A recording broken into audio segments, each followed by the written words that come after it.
ಹೂವಿಂದ ಕೃಷ್ಣನಿಗೆ ಅಲಂಕಾರ ಮಾಡೋದ್ರಿಂದ ಕೃಷ್ಣ ಬಹಳ ಸುಂದರವಾಗಿ ಕಾಣ್ತಾನಮ್ಮ.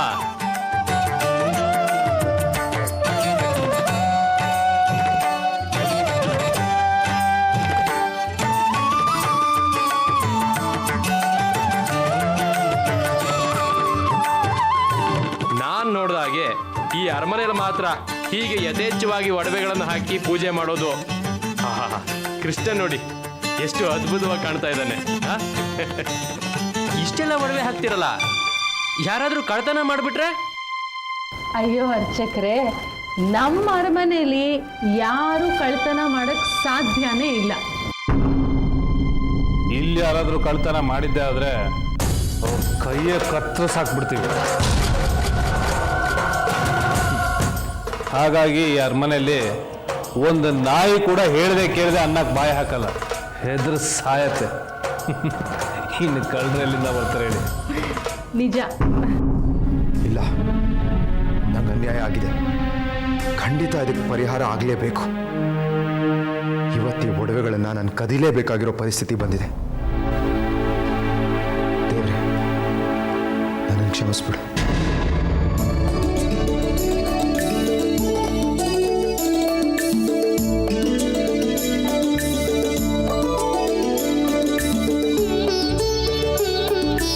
ಅರ್ಚಕ್ರೆ, ನನ್ನ ಮನಸ್ಸು ತೃಪ್ತಿ ಆಗೋಷ್ಟು ಅಲಂಕಾರ ಮಾಡಿದ್ದೀನಿ. ಇನ್ನು ನೀವು ಪೂಜೆಗೆ ತಯಾರಿ ಮಾಡ್ಕೊಳ್ಳಿ, ನಾ ಒಂದು ನಿಮಿಷ ಬಂದೆ. ಆಯ್ತಮ್ಮ.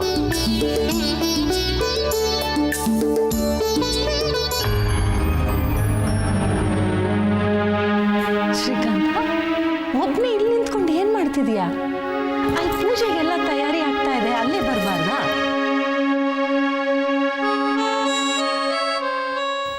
ಮಾ, ಏನು ಪೂಜೆಗೆ ಮಲ್ಲಿನೂ ಬರ್ತಿದ್ದಾಳ? ಹೌದು, ಬರ್ತಾಳೆ.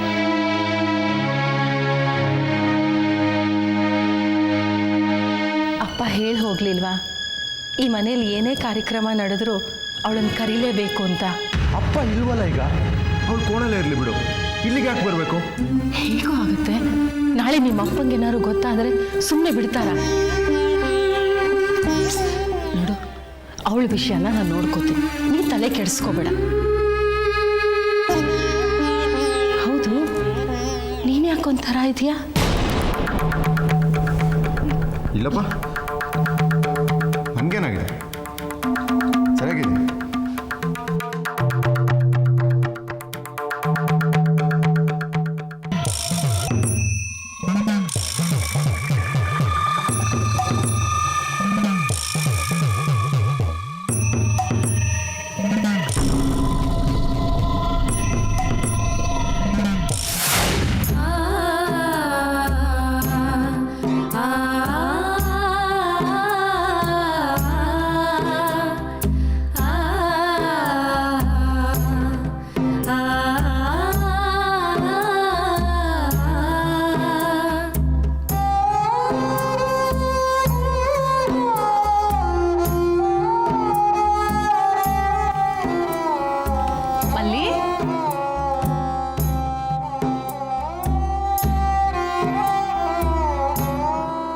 ಮಲ್ಲಿ, ಪೂಜೆ ಗೊತ್ತಾಯ್ತು ಬಾಮ್ಮ.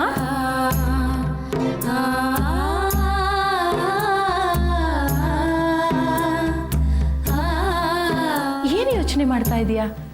ಪೂಜೆ ಗೊತ್ತಾಯ್ತು ಅಂತ ಹೇಳಿದ್ನಲ್ಲ, ಬಾ.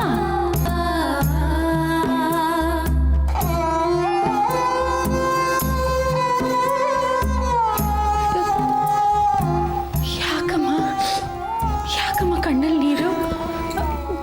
ಯಾರು ಏನಾರು ಅಂದ್ರ?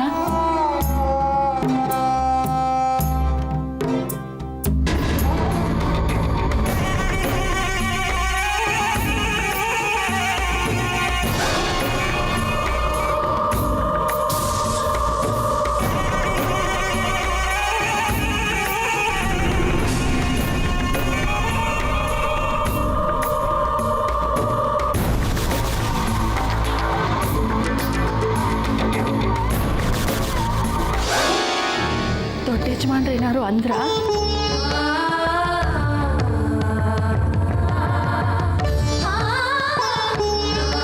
ನೋಡು ಮಲ್ಲಿ, ನಾವೆಲ್ಲರೂ ದುಃಖನ ಅನುಭವಿಸ್ಲೇಬೇಕು. ನಿತ್ಯ ಅದ್ರ ಜೊತೆ ಸಂಘರ್ಷ ಮಾಡ್ತಾನೆ ಇರ್ಬೇಕಮ್ಮ. ಆದರೆ ಒಂದು ಮಾತು ತಿಳ್ಕೊ, ಹೇಗೆ ಆಸ್ತಿ ಅಂತಸ್ತು ಸುಖ ಸಂತೋಷ ಶಾಶ್ವತ ಅಲ್ವೋ, ಹಾಗೆ ದುಃಖ ದುಗುಡ ಬಡತನೂ ಶಾಶ್ವತ ಅಲ್ಲ. ನೀರಿನ ಮೇಲಿನ ಗುಳ್ಳೆ ಇದ್ದಾಗೆ ಒಂದಿನ ಎಲ್ಲ ಕರ್ಗೋಗತ್ತೆ. ಈಗ ನಾವು ಅನುಭವಿಸ್ತಾ ಇರೋದು ನಮ್ಮ ಪೂರ್ವ ಜನ್ಮದ ಕರ್ಮನ. ನಾವೀ ಭೂಮಿ ಮೇಲೆ ಹುಟ್ಟು ಬರ್ಬೇಕಾದ್ರೇನೆ ಆ ದೇವರು ನಮ್ಮ ಹಣೆ ಮೇಲೆ ಎಲ್ಲ ಬರೆದು ಕಳಿಸ್ಬಿಟ್ಟಿರ್ತಾನೆ. ಅದನ್ನೆಲ್ಲ ನಾವು ಅನುಭವಿಸ್ಲೇಬೇಕು, ಯಾರಿಂದಲೂ ತಪ್ಸಕ್ಕಾಗಲ್ಲ.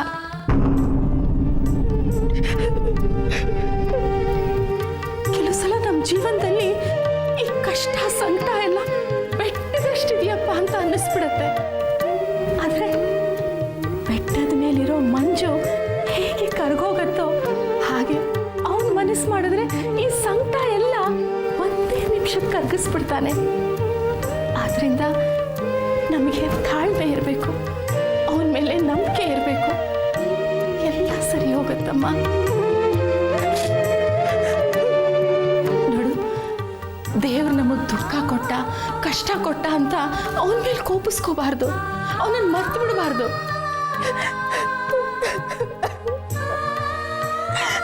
ಯಾಕೆ ಹೇಳು, ಅವನು ಯಾರಿಗೆ ಜಾಸ್ತಿ ದುಃಖ ಕೊಡ್ತಾನೋ ಅವನು ಅವ್ರ ಹತ್ರನೇ ಇರ್ತಾನೆ.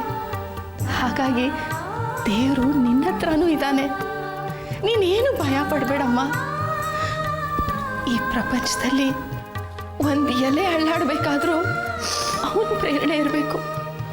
ಅವನ ಮನಸ್ಸು ಮಾಡಿದ್ರೆ ಎಲ್ಲ ಸರಿ ಮಾಡಿಬಿಡ್ತಾನೆ. ಅದಕ್ಕೆ ಅವನನ್ನು ನಂಬಬೇಕಷ್ಟೆ. ಅವನನ್ನು ನಂಬಿದವ್ರನ್ನ ಅವನು ಯಾವತ್ತೂ ಕೈ ಬಿಡಲ್ಲ ಮಲ್ಲಿ. ಇದು ಸತ್ಯದ ಮಾತು, ಯಾವತ್ತೂ ನೆನಪಿಟ್ಕೋ. ನಿನ್ನ ಜೀವನನೂ ಸರಿ ಹೋಗುತ್ತೆ.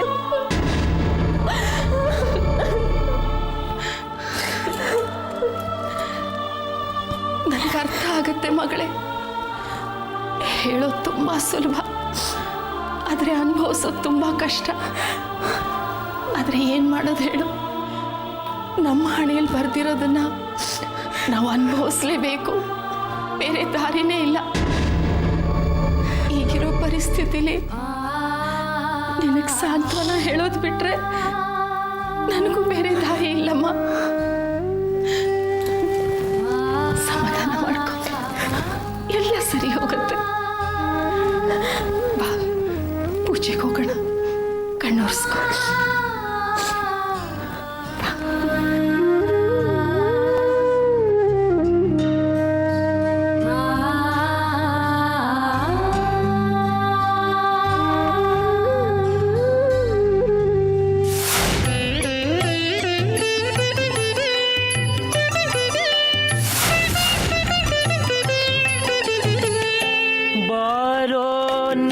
ಮುಖ ತೋರೋ ನಿನ್ನ ಸರಿಯಾರೋ ಜಗದರ ಶೀಲನೆ ಬಾರೋ ನಿನ್ನ ಮುಖ ತೋರೋ ನಿನ್ನ ಸರಿಯಾರೋ ಜಗದರ ಈ ಹುಡುಗಿನ ದೇವ್ರ ಮನೆ ತನಕ ಯಾಕೆ ಕರ್ಕೊಂಬರಕ್ ಹೋದ್ರಿ?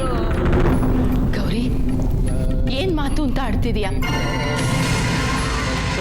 ಮನೆಗೀಗ ಗೌರಿ ಹೇಳ್ತಿರೋದು ಸರಿಯಾಗೇ ಇದೆ ಅಮ್ಮ.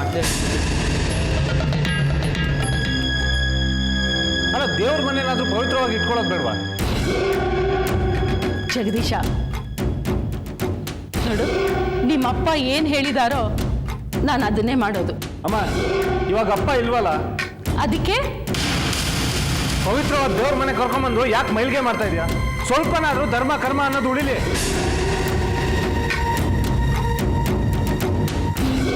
ಅರ್ಚಕ್ರೆ, ಯಾಕೆ ಸುಮ್ಮನೆ ನಿಂತಿದ್ದೀರಾ? ನೀವಾದ್ರೂ ಬುದ್ಧಿ ಹೇಳ್ಬಾರ್ದಾ? ಅಮ್ಮವ್ರೆ, ಚಿಕ್ಕ ಯಜಮಾನ್ರು ಹೇಳೋದು ಸರಿಯಾಗಿದೆ ಅಮ್ಮ. ಅರ್ಚಕರೇ, ಈ ಹುಡುಗಿ ಮೊದ್ಲೇ ಇಲ್ಲಿ ಬಂದಿದ್ಲು.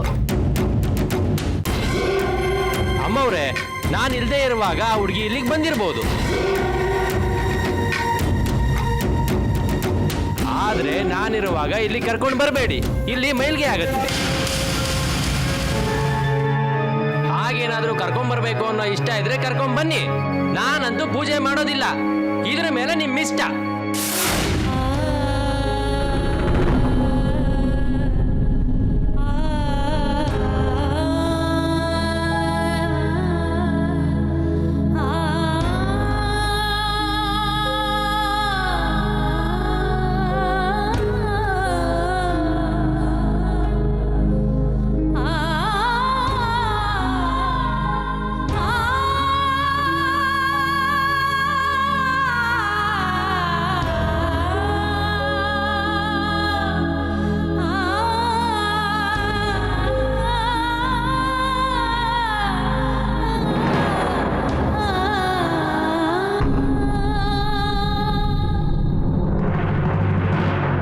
ಅಮ್ಮವ್ರೆ, ಈಗ ಪೂಜೆ ಮಾಡ್ಬೋದಲ್ಲ?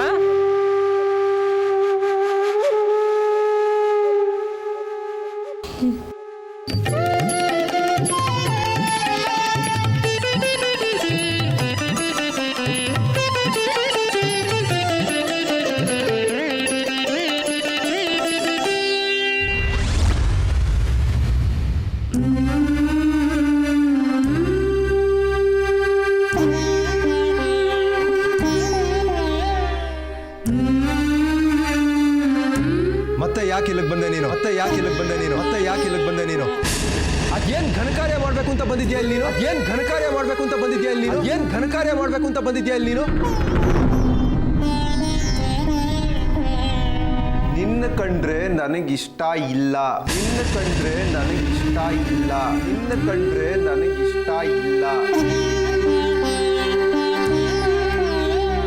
ಮೊದಲಿನಿಂದ ಹೊರಗೋಗು. ಒಂದು ಕ್ಷಣ ಇಲ್ಲಿದ್ರೆ ನಾನು ಏನ್ ಮಾಡ್ತೀನೋ ನನಗೆ ಗೊತ್ತಿಲ್ಲ.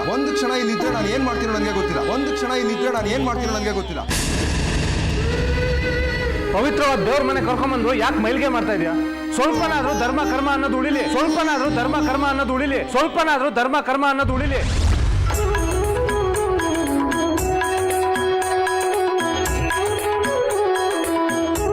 ಯಾರಾದ್ರೂ ಹಾಡೋರಿದ್ರೆ ಹಾಡಿ. ನಾನು ಕಾಶಿ ಯಾತ್ರೆಗೆ ಹೋಗ್ತಾ ಇರೋದು ನಿನ್ಗೋಸ್ಕರ.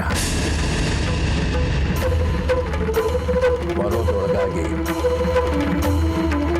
ನಾನು ಹೇಳಿದ ಕೆಲಸ ನೀನು ಮಾಡಿರ್ಬೇಕು.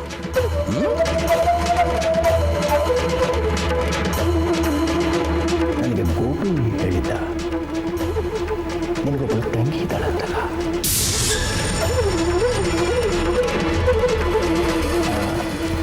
ಅವಳ ಹೆಸರು ರಾಜಿ.